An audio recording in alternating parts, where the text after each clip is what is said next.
Welcome. This is the Season Long Podcast in support of the YouTube channel SeasonLongBaller. Happy to have you with us and hope you've had a great day. We'll just jump right on into it. Taking a look at what happened to the Wizards last week. As you see, the Wizards had a very good week, going 4-0, with the Wizards defeating the Spurs, the Pistons, the Trailblazers, and the Nets. And we'll talk about that Nets game. There's always something interesting with the Nets game. If you're new to the channel, Season Long Baller on YouTube, we play the full 82-game schedule through NBA 2K Player Build Jaymont Summerz. That video is down in the description, with the Washington Wizards. So when the Wizards play, we are playing a game. So taking a look at what happened last week, the first game there was the Spurs. Not much of a competition, as you see. The Wizards dominated the Spurs to the tune of a 106-63 victory. The Spurs just had a horrible night from three-point distance, going 4 for 29, as you see. The Wizards were slightly better, going 12 out of 36, but a 106-63 victory for the Wizards in San Antonio. The Wizards then got out of that Texas and Bayou area and finally go back north, not home, but back north, and face the Detroit Pistons in Motown. And as you know, the real Wizards did not play the Pistons this past Wednesday because they were stuck in Dallas due to inclement weather, as they had played the Mavericks previously. So right now, our league, where we normally mirror the actual Wizards, right now we are slightly off kilter since the Pistons-Wizards game in real life has been postponed. They'll make that up, I'm sure, at some point. But at the moment, we did play the Pistons in our simulation, so there will be that one game difference. But normally, we are always mirroring the actual Wizards. And this is the second meeting between the two teams, as the Wizards faced the Pistons back in October. And just the main highlight here, in a 7-point victory for the Wizards, 77-70, as you see both teams scored only 10 points in the fourth quarter, 25 apiece in the third quarter. So the second half was a very even battle, as you can see. But the difference in the game appears to be Cade Cunningham, who only was 1 for 12 from the field, and his only basket being a three-pointer, as he went 1 for 4 from distance. Now, the other significant thing, as we will talk about just a little bit later on, Cunningham, of course, in real life is injured for the season, but in our league, he is still well and good, so that's good. Unfortunately, he is hurt for the season for the Pistons, and that's probably hurting his actual real-time development, but hopefully he'll be ready to play for the real Pistons next season. Taking a look at the Trailblazers, that pattern kind of continued. Damian Lillard only went 5 for 16, kind of continuing a pattern where Steph Curry had a bad game against the Wizards when we played them recently, and the same with Luka Doncic. He was off as well. Now, we do face the Golden State Warriors and the Portland Trailblazers back-to-back coming up in a couple of weeks. So it'll be interesting to see how these two teams, how those two players, Curry and Lillard respectively, play against the Wizards after having off games in D.C., but how will they play when we get them out west on their home courts? But again, not only did Lillard go 5 for 16, but Anthony Simons only shot the ball 3 times. He went 2 for 3, didn't miss a 3, but again, he only shot it 3 times, and that was basically the difference in that game. A 10-point victory for the Wizards at home, 74-64 over the Trailblazers. Now, as I mentioned, the Nets games are always interesting now. The previous meeting against the Nets was a 99-97 victory in overtime, in which we were taken out. Jaymont Summerz was taken out of the game, so we don't know what happened in overtime, but we do know that the Wizards won. This time, the Wizards were down initially in the third quarter, at the beginning of the fourth quarter, and Jaymont Summerz basically took over the fourth quarter with some very key baskets. At one point, he scored 13 in the fourth quarter. We scored 13 in the fourth quarter, including 8 points in a row to get us back into the game. And then with a little bit of time left in the game, Jaymont Summerz was taken out of the game. So again, we don't really know exactly what happened, but the Wizards emerged with a 76-75 victory. I guess, again, I don't know. Maybe Unseld Jr., the Wizards coach, doesn't want Summerz to close against the Nets, even though that was basically what he was doing in the fourth quarter.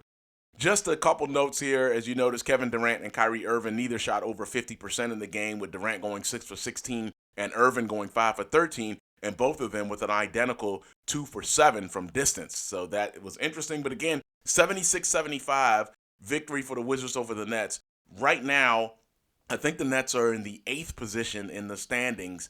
So the Wizards and Nets could see each other again in the playoffs. And so far, the Wizards have won every matchup with the Nets, with the last two, as I mentioned, 99-97 in overtime, and now 76-75 here in Brooklyn.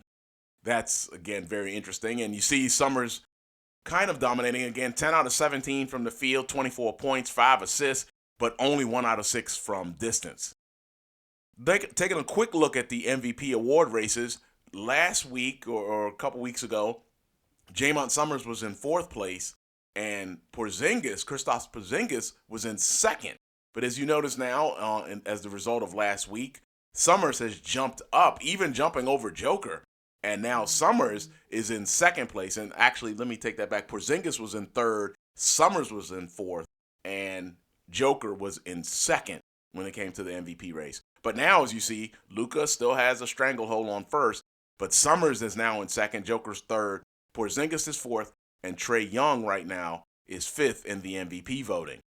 Taking a quick look at your players of the month, as you notice, we have mentioned it a couple of times during the games, but Washington has now gone back-to-back in the Eastern Conference, where Summerz had won the Player of the Month in December. Porzingis has won the Player of the Month in January for the Eastern Conference, and you see that Joker won it in January for the Western Conference.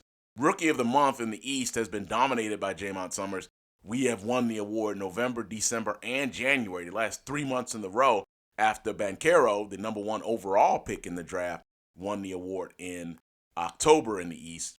Meanwhile, out West, it's been Jabari Smith twice, October and January, but Chet Holmgren and Keegan Murray won in November and December. Now, we were talking about Cade Cunningham a little bit earlier with the injuries. Well, right here, taking a look at the injuries in our league and how different it is compared to the actual NBA. Right now, Thomas Bryant for the Lakers, who we've already played the Lakers both times, so we will not see them anymore most likely. But Bryant's out for the season. Justice Winslow is also out for the season for the Trailblazers, and we mentioned that during the game last week. Mo Bamba, who was out for the season, is now, that timetable has changed from 2 to 4 months. But you see some of the differences in the league, and I have mentioned it several times during the games, the biggest difference being Jason Tatum of the Celtics has been out for quite some time, was diagnosed as being out for the season. That is now 1 to 2 months, so maybe he comes back if the Celtics make the playoffs. But as it stands right now, he is out. And again, that is just one of those differences in our league. You see Fultz down here with the Magic is out for 2 to 4 weeks. John Wall is day-to-day. Williams III from the Celtics is out for 1 to 2 weeks. But again, just an illustration of the differences. And again, last week when we played the Trailblazers, noticed that Grant was out as well for 1 to 2 weeks. And that was probably a big difference in a 7-point loss by the Trailblazers to the Wizards. One other quick note here. When we played the Nets, and we've got the Hornets coming up very soon as well. When we played the Nets, you may have noticed that, and we mentioned it during the broadcast, that the big trade that the Nets and Hornets made, and that's at the top here. Terry Rozier III and Isaiah Thomas went to the Nets for T.J. Warren and Edmund Sumner. Interesting trade there, and that's not all that the Hornets have done. As you know, we mentioned it briefly a couple of podcasts ago, where the Hornets traded Gordon Hayward to the Hawks for a first-round pick in next year's draft, and Malik Ellison, a shooting guard. So that really has changed the Hornets.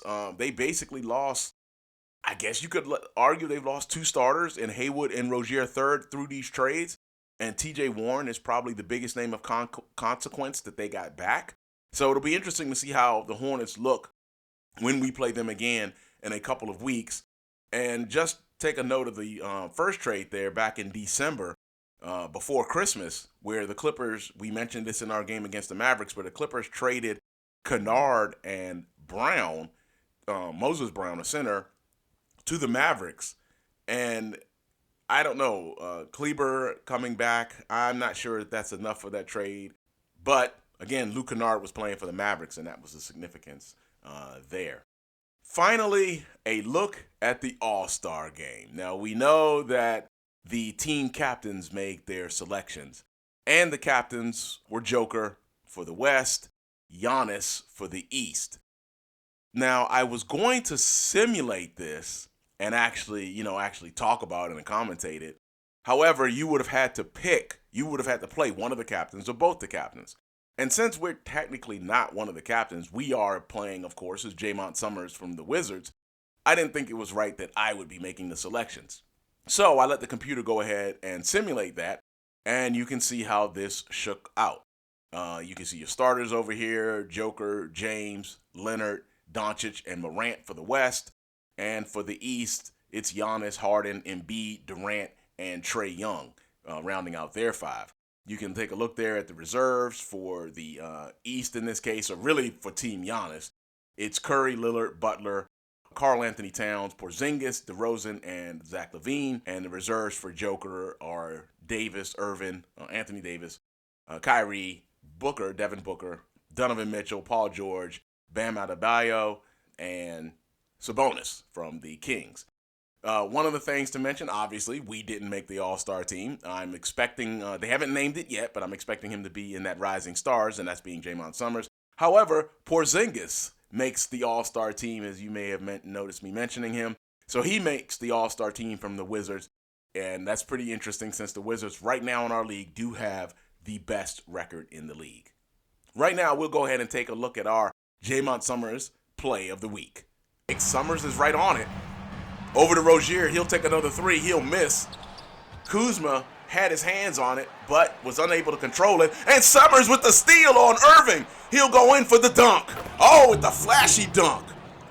Oh, man, great play there. How many times do you get to say that in your lifetime? I stole the ball from Kyrie. Yeah, I doubt that ever happens. All right, always love doing the plays of the week. We'll take one final look at the schedule coming up. The Cleveland Cavaliers on February 6th, so later today we'll take on the Cavaliers. Hope that you will join us for that. Keep in mind that Cavaliers dismantled us back in October, right when we were feeling good about things. We started off 2-0. The Cavaliers took care of that feeling, destroying us. Basically, the Cavaliers shot around 65% from the field, and when they missed, the center, Allen, got the rebounds, offensive rebounds, and several putbacks there, and that was basically a recipe for disaster for us, and we were destroyed by the Cavs. We'll see how that goes. On February 8th, so 2 days later, 2 days from now, we will take on the Charlotte Hornets. And again, the last time we played the Hornets, they defeated us.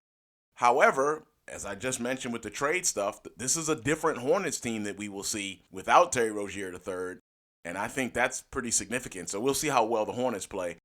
February 9th is not a game, but that is the trade deadline, so we shouldn't see any more trades after that. And speaking of trades, as you know, Rui Hachimura in real life went to the Lakers for 3 second-round picks. Hachimura is still on our Wizards team, and I have asked the question, should I trade Hachimura?